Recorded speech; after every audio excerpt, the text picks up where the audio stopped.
man, I don't even know how I want this to turn out. What do I do? Just throw up some clips without any context or meaning? No. Wait, I can't just do that.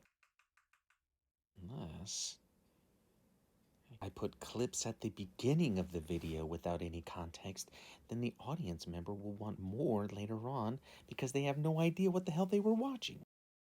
Genius.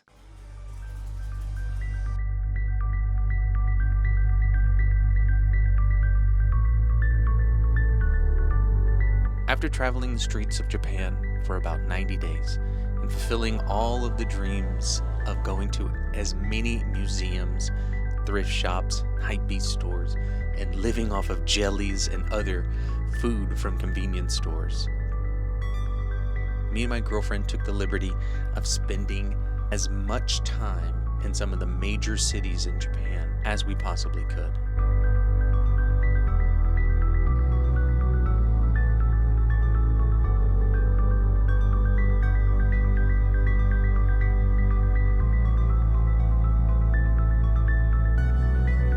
Sometimes just wandering the streets felt like magic. Seeing the most insane billboards and eating some of the most amazing street food that Japan has to offer.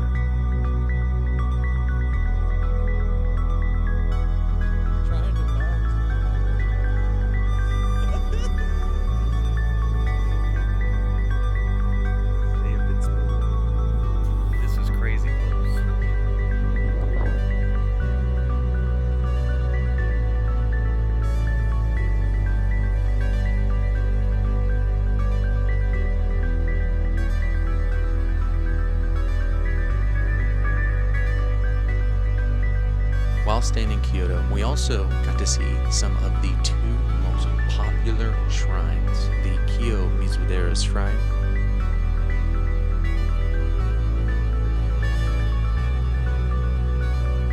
and the Inari Gates.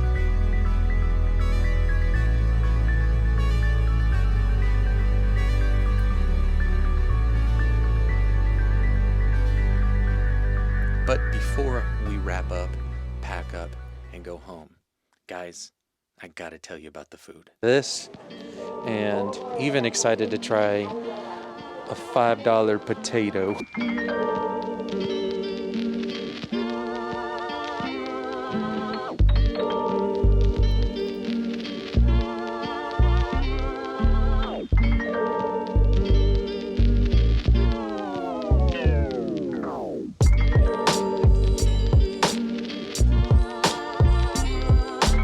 And when we went out there, we saw some of the most amazing street food. But I didn't go out there to see amazing food. I went out there to eat amazing food. And boy, did I eat.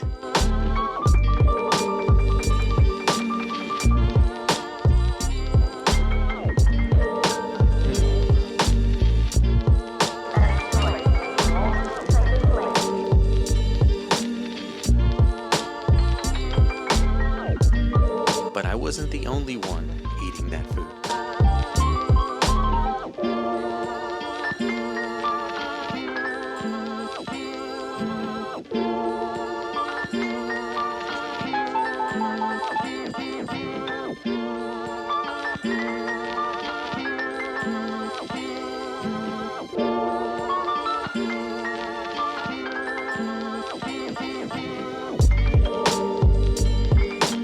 I also have to say, when we were out there, that every cup of coffee, including just your normal average convenience store coffee, was amazing. So we decided to go out and check out some of the most popular coffee shops in Japan, and let me tell you, it was something that I've never experienced.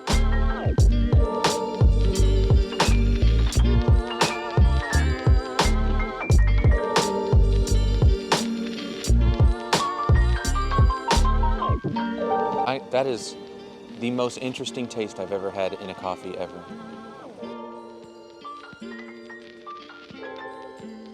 But even with that all being said, all good things have to come to an end, right? Just a little bit more.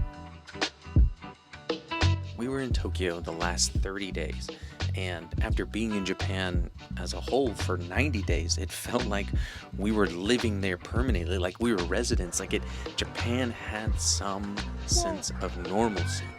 But even throughout everything, all the tourist attractions and running from place to place, we got a ton of pictures.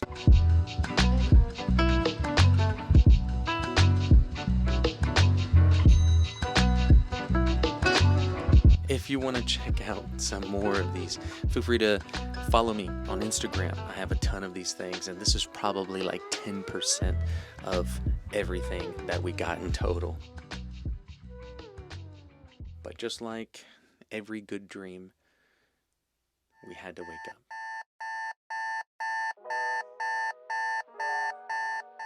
And honestly, coming back to the States was a bit of a culture shock. It was strange getting back into the routine of things and just visiting American malls and doing everyday things that we used to do in Japan, in America, feels different. Not better or worse, but just different.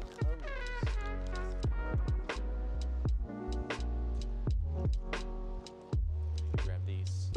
But trust me, there are signs that still remind us of Japan. And getting back into a normal routine can feel uncomfortable and slow.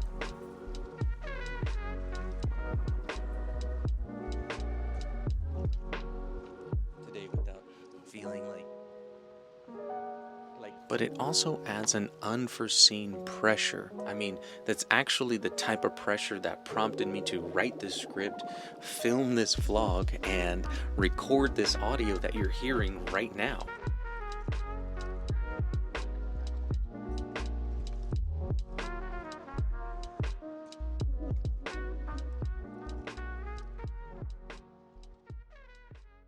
Last but not least, me and my girlfriend have dreamt about building, designing, and living inside our own tiny home. But before we went ahead and pulled the trigger, we thought, why not rent one out?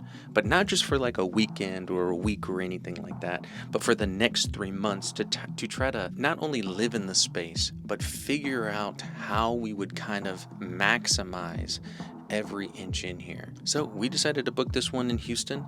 It was right in our price range, and right away we fell in love with this thing. I think Van Gogh did too, but you know, he doesn't really know any better. He likes it anyway. You hungry?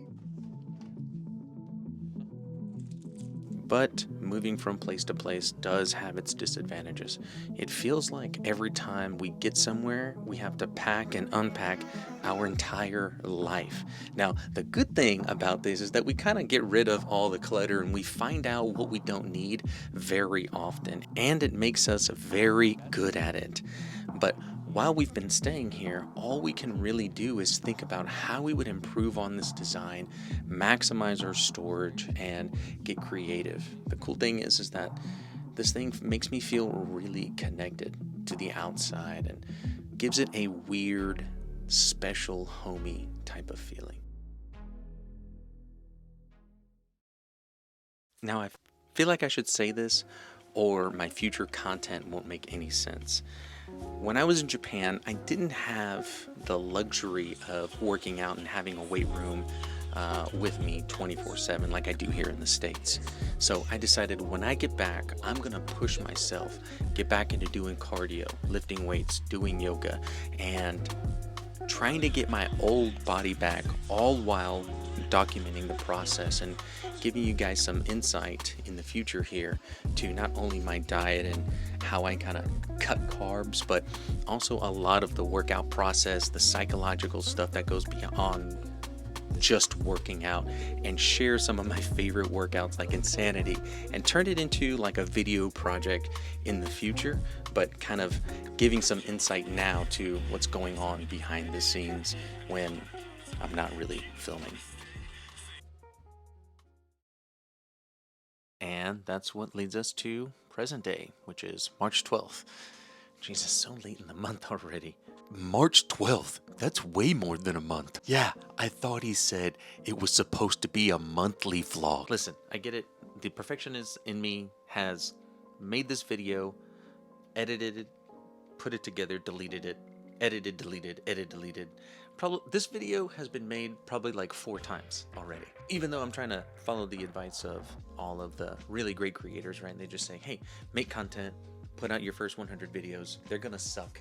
But I don't want my first 100 videos to suck. I want them to be at least like up to something that I want, even though I have to edit it and delete it so many times. The process of doing that though is also becoming shorter, but like I feel like I'm learning more and more as I go, so it like makes me want to do more and add more things, obviously, like I did with this video. I wanted to accomplish 3 things with this video. I wanted to express myself in some way, like some cinematic sequence. I wanted to give some insight on, I guess, my life, my friends, family. Hi mom, hi dad, hi grandma, I love you. And number 3, put out a piece of content that I'm proud of, and which is this video that you're watching right here in front of you, that I spent many hours editing. Holy God, I always forget how tedious making a YouTube video is. I do have some stuff in the pipeline, and I hope to put that stuff out very soon. Mainly just focused around travel, health, fitness, just the things that I'm genuinely interested in, and I want to see what sticks. So if you like this kind of content, or you found it entertaining and want to see more of this kind of stuff here in the future, subscribe. You know, leave a little comment, give me some feedback. I take it wholeheartedly, especially, you know, people who are way better than me. I'm always the student. I want to learn more and get better at composition and telling a story and interacting with an audience on camera, which is a lot harder than one would think, but I'm trying my best, and I hope it gets me somewhere in the future. So I will see you in the future.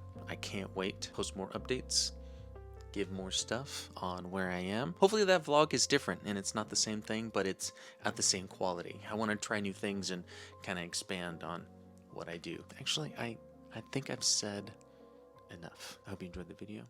I'll see you in the next one. Peace. Like, I keep forgetting that, like, I'm like, this is not going out to millions and millions of people. I have like 300 subscribers and like 50 friends, right? Like, I'm in my own head, like, the whole world is going to see this and judge you. But I hope you found this enjoyable, entertaining. Hope you learned something from it. No, I don't want to end like that. That's whack. And this goes without saying, but I feel like I have to. If you're not already subscribed and you like this kind of content, or if you want to follow me and mock me and say that you're so much better than me out of spite, you know, it's cool. I get it. You've got 303 subscribers. You're better than me.